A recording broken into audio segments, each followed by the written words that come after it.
Hi, I'm Florene Trainor from Caltrans District 9, bringing you another Caltrans News Flash. I'm standing here today on State Route 120 West, known worldwide as Tioga Pass. The 13-mile stretch of State Route 120 west of U.S. Highway 395 in Mono County is known as Tioga Pass. This seasonal pass is a major tourist route from the Owens Valley to the east entrance of Yosemite National Park and is very important to the local economy, which is why in the spring Caltrans begins to receive inquiries as to when the road will reopen to the public. I'm here today with Randy Walker, who's the supervisor of the Lee Vining maintenance crew. Randy, can you give us a little breakdown of what it takes to open Tioga Pass? Yes, generally we started where the snow line is. We usually can't see the road because it's covered by 25 to 35 feet of snow. When we're on this side and as we advance up, we use a system developed by Davis and in conjunction with Caltrans called the Mountain Pass Road Opening System.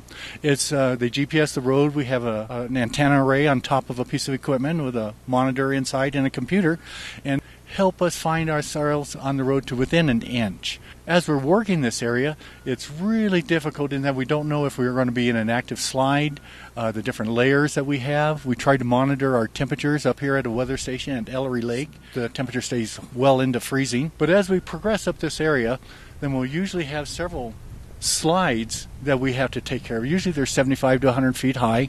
And then it just turns into a grind as we're working because there's just so much snow as we go back into the canyon. After you get the snow cleared, what else do you have to do to open the pass to the public?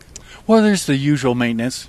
So pothole patching, delineation. We're hard on snow poles because you can't see them. As we progress up, we'll have the remainder of our crew doing rock work at the bottom of the canyon coming up. We'll experience rock falls due to heavy rain, rocks that come down of such size that we have to blast them in order to remove them from the roadway. And that happens routinely. In years past, we've been at this point, we're about 9,300 feet in elevation, and we'll have a spring storm and completely have to start over.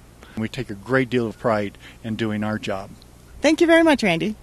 We're here at the end of State Route 120 West, commonly known as Tioga Pass. This is where Tioga Pass meets Tioga Road and the entrance to Yosemite National Park. Thanks for watching. This has been Florene Trainor reporting.